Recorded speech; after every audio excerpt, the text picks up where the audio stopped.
Entre los siglos 7 y 4 antes de nuestra era floreció en Grecia, especialmente en torno a la ciudad de Atenas, una cultura que se desarrolló en todos los ámbitos de la vida y del pensamiento, especialmente en la ciencia y la filosofía. Sus construcciones pueden ser admiradas todavía. Son el Partenón, el templo de Apolo, el templo de Cariátides, etc. Pero Grecia no era un estado, sino una comunidad cultural, es decir, un conjunto de ciudades y de personas que hablaban todos el mismo idioma. Tenían más o menos las mismas costumbres y se desarrollaban de una manera muy pareja. De todas esas ciudades, las que más deslumbró fue Atenas. Y lo hizo hasta tal punto que quien deseara tener un nombre había de marchar a Atenas y allí hacerse oír. Durante esa época, que conocemos como Grecia clásica, existían un tipo de gente que se dedicaban a enseñar a los hijos de las grandes familias acomodadas, es decir, eran algo así como los maestros, y se les conocía con el nombre de sofistas, que en griego significa literalmente el que posee la sabiduría, o sea, el sabio.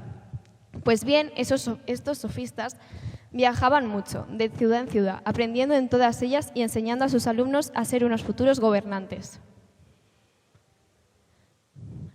En sus viajes, evidentemente, conocieron muchas ciudades y, por lo tanto, muchas formas de gobierno diferentes, muchas leyes diferentes.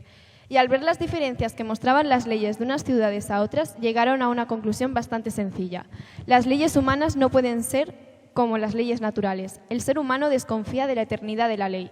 La ley que rige la convivencia en sociedad debe estar abierta en la discusión y al cambio.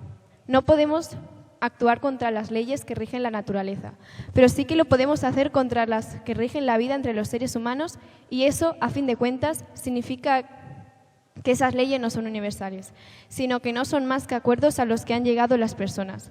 Y los acuerdos no son inmutables, así que todo lo que configura la vida humana puede ser interpretado, visto de otra manera. Y resulta que la ética no es más que una ciencia que estudia cómo viven los seres humanos y su intento para ser felices. Así que la ética podía ser interpretada de 1000 maneras. Las normas morales que siempre habían sido válidas y que llegaban desde la época arcaica ahora no eran más que algo así como creencias de gentes, formas de ver la vida. Pero para inmutables, a esta forma de pensar generada sobre la base de una desconfianza moral se la denomina relativismo.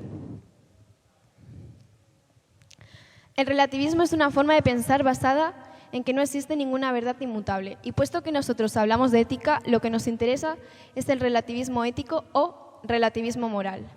Los sofistas llegaron al relativismo moral, como ya hemos visto, al comprobar que las normas legales y morales que rigen la vida en sociedad eran muy distintas de un lugar a otro, y acabaron pensando que no existía ninguna norma, ninguna ley humana que fuese inmutable, como que no existía para los sofistas ninguna verdad absoluta en lo que refiere a los humanos. Entonces, todo dependía de acuerdos entre ellos. Los acuerdos son un elemento fundamental en lo que llamamos democracia. Por eso no es raro que el relativismo naciera en un ambiente democrático como el que se vivía en la Grecia clásica.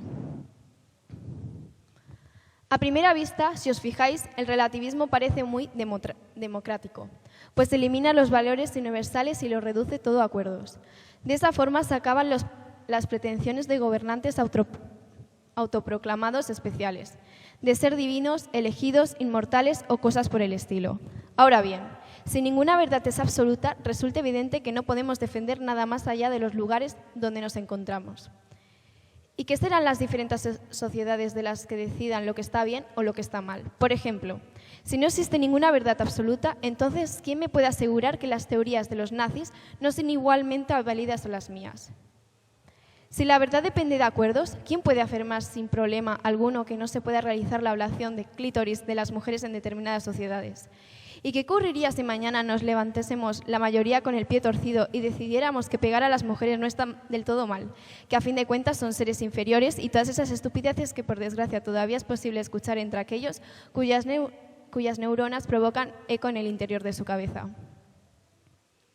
El relativismo presenta, como hemos podido observar, muchos problemas a la hora de comprender y establecer racionalidades que nos permitan construir una vida en común, aunque seguramente los sofistas no se plantearon tales problemas y tan solo pretendían mostrar la mutabilidad de los acuerdos humanos, la infinita diferencia que existe entre la realidad humana y la realidad natural.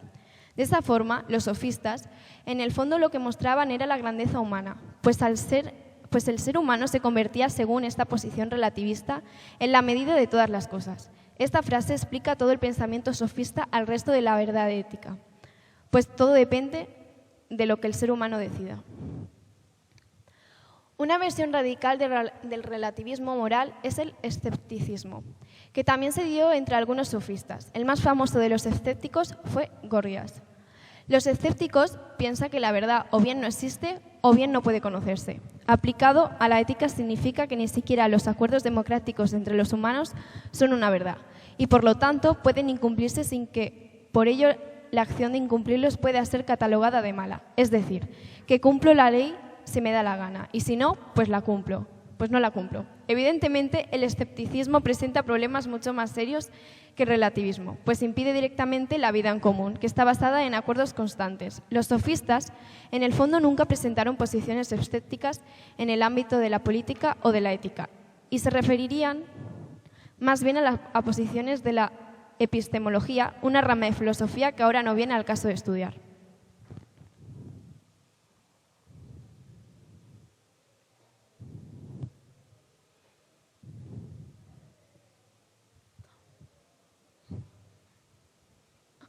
Una visión musical del relativismo la podéis encontrar en una canción de Jarabe de Palo que ha dado título a esta página que estáis leyendo. Depende. Os invito a leer el análisis de la canción desde el punto de vista de la filosofía que esconde, así como a ver el vídeo de la canción.